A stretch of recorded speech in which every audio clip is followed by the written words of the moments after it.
एक सऊर की 2 पत्नियां थीं। सबसे बड़ी की एक ही बेटी थी जिसका नाम तेजीमाला थी। छोटे के कोई संतान नहीं थी। जब तेजीमाला की मां की मृत्यु हो गई, वह एक शिशु थी, इसलिए उसका पालन पोषण उसकी दादी ने किया। वहाँ केवल था परिवार में एक बेटी तेजीमाला, जो अपने पिता से बहुत प्यार करती थी, लेकिन चाची तेजीमाला को देख ही नहीं पाई। उन्हें तेजीमाला को ही पालना था अपने पति का डर। इन दिनों तेजीमाला 10-11 साल की है। उसका पिता ने गांव के एक भले आदमी की उम्र की लड़की से उसकी दोस्ती करा दी। तेजीमाला के पिता एक मूर्ख व्यक्ति हैं। आपको बिजनेस के लिए जाने की जरूरत नहीं है, इसलिए वह अक्सर इधर उधर भटकना पड़ता है। इस बार उन्हें 6-7 महीने के लिए बाहर जाना पड़ा व्यवसाय। इसलिए जब वह चला गया तो उसने अपनी पत्नी को बुलाया और अपनी प्रेमिका को सौंप दिया। तेजीमाला ने उससे कहा, इस बार मैं 6-7 महीने के लिए विदेश जा रही हूँ। मैंने अपनी तेजीमाला आपके हाथ में दे दी है। वह एक प्यारी लड़की है, का ख्याल रखना उसे और उसकी देखभाल करना। सौदानी ने सोचा, इस बार मैं बहुत भाग्यशाली हूँ। अंदर इन महीनों में मैं अपनी पलकें और दांत हटा सकूंगा। मैं उसे थप्पड़ मारूंगा और मेरी इच्छा पूरी करो। और उसने सोचा, अगर मैं इसे अकेला छोड़ दूं, तो ये एक घोंसला बन जाएगा। यदि मेरे पिता आकर पता लगा लें तो उच्च विचार की। मैं इस आपदा में शामिल होऊंगा बिल्कुल। जब मैं उससे शादी करूंगा तो मुझे अपना आधा घर उसके साथ निकालना होगा। यह है मेरी बहू। अगर मैं इतना भाग्यशाली नहीं हूँ कि मेरे कोई बच्चे न हो, तो क्या मेरी पत्नी में से किसी एक का पालन पोषण करना मेरे लिए अच्छा है? को स्थानांतरित करना उपयोगी होगा। वह पैसा जो मेरे पिता मेरी माँ के घर में खर्च करते थे, मैं नहीं करता। मुझे पता है कि क्या उसके पिता के वापस आने से पहले मुझे इसका पता लगाना होगा। इसलिए इन मुद्दों के महत्व को समझना महत्वपूर्ण है। तेजीमाला की सहेली का शादी आ चुकी थी। शादी कल है। उन्होंने तेजीमाला को बुलवाया। उसकी सहेली के घर से शादी तक है। विवाह समारोह आयोजित किया जाता है 3-4 दिन के लिए दोस्त के घर। चाची ऐसी बातें कहकर अपनी खुशामद करने लगी। उसकी चाची उसके पास एक बढ़िया रेशमी वस्त्र और बढ़िया सनी का वस्त्र था। आखिरकार उसकी चाची ने उसे बाहर निकाला और इसे शादी में पहनने के लिए तेजीमाला को दे दिया। अब अपने दोस्त के घर जाओ, आपके पास जो कपड़े हैं। जब आप अपने दोस्त के घर के पास पहुँचे तो इसे पहन ले। पैकेज में पोशाक और कपड़े। जब वह अपनी सहेली के पास पहुंची घर, तेजीमाला ने जूट रिहा में खेला और पहनने के लिए पैकेज खोला। कपड़े वैसे ही बिछाए जैसे उसकी चाची ने उससे कहा था। एक चूहा कपड़े और एक अंगूठी से बाहर भाग गया, कपड़ों के अंदर से फिसल गया। तेजीमाला ये देखकर परेशान हो गई कि चूहों ने रिहा मेखला को कुचल दिया था और उसके बिछाए कपड़े को जला दिया था। स्थान डर के मारे तेजीमाला का मुंह सूख गया और वह रोने लगी। जब तेजीमाला शादी के बाद जब वह अपने घर लौटी तो उसकी चाची ने उससे इसके बारे में पूछा कपड़े, और उसने कांपते हुए जले और कुचले हुए कपड़े सामने फेंक दिए। उसका कटे और जले हुए कपड़े देखकर चाची आर्टिफिशियल से जल गई। क्रोधित होकर तेजीमाला को श्राप दे दिया, उसके साथ कुछ भी गलत नहीं है।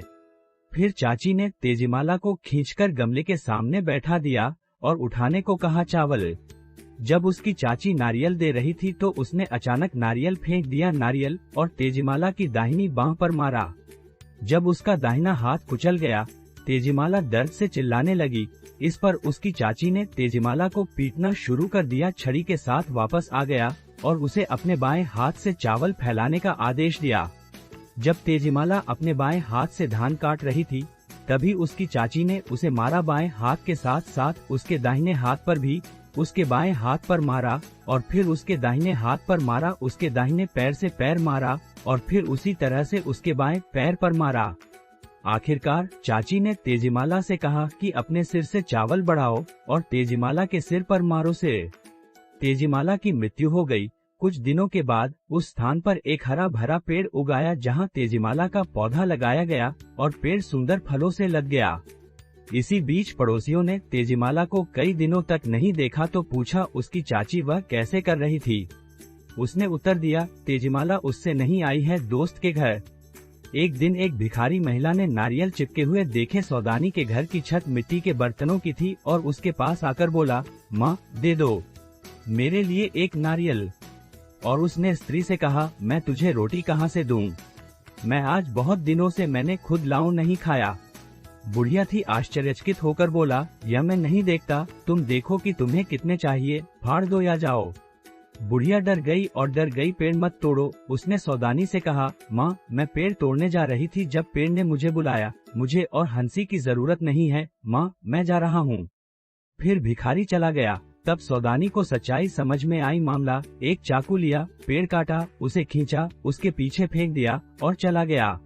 बात कुछ ही दिनों में एक पेड़ लता बन गया और जहाँ काटा गया वहाँ शाखाएं उगाई नीचे और फेंक दिया। पेड़ इतना मजबूत था कि उसके वजन से पेड़ गिर गया।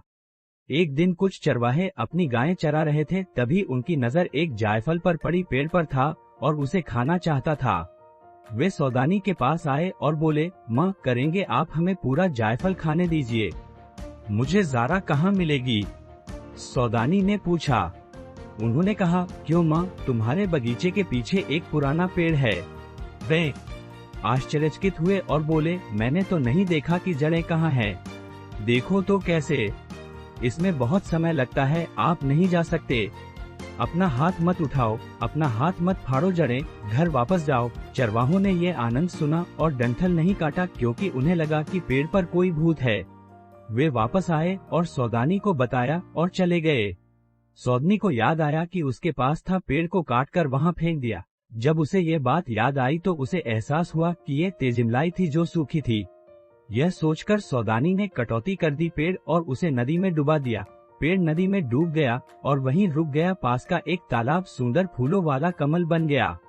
कुछ दिनों के बाद तेजिमाला के पिता नदी से नाव से वापस आए और उन्होंने एक सुंदर कमल देखा, नदी की कीचड़ में खिलता हुआ फूल। उसने एक नाविक से फूल तोड़ने को कहा और इसे तेजिमाला तक ले जाओ, मत गिरो, फूल मत तोड़ो। तुम कहाँ हो नाविक? नाविक डर गया और उसने सऊद को बुलाया। जब सऊद ये देखने के लिए कि यह क्या है, वह उसे लेने के लिए उसके पास पहुंचा। पिता को तेजिमाला की चाची के स्वभाव के बारे में पहले से पता था, इसलिए उन्होंने सोचा यह अवश्य ही तेजिमाला होगी। यह सोचकर सऊद ने अपने मुंह में चबाने वाली चीज रख ली। बायां हाथ और दाहिना हाथ खाना। उसने लड्डू लिया और कहा, अगर तुम मेरी तेजिमाला हो तो गौरैया की तरह उड़ोगी और मेरे हाथ में पड़कर यह चोबा खाओ, और यदि नहीं तो कोई और ले लेगा लड्डू। फिर कमल का फूल उड़कर उसके हाथ में आ गया और उसने खा लिया। पिताजी तब निश्चित रूप से जान लिया कि यह तेजिमाला है और शालिका को पोशाक में ले आया। सऊद घर आया और अपनी पत्नी से पूछा, तेजिमाला कहाँ गई? और उसने कहा, वह अपनी माँ के घर गया हुआ है। सज्जन ने अपनी पत्नी से प्रश्न पूछे और सच्चाई बताई। फिर उसने शालिकाती पर अपना जल गोमोचा फेंका और कहा, यदि तुम मेरी तेजिमाला हो और यदि तुम मुझसे प्रेम करते हो तो तुम एक आदमी बन जाओगे, ये गोमोचा पहन लो। तेजिमाला पहले जैसी हो गईं और सऊद ने अपनी पत्नी को भगा दिया घर से बाहर।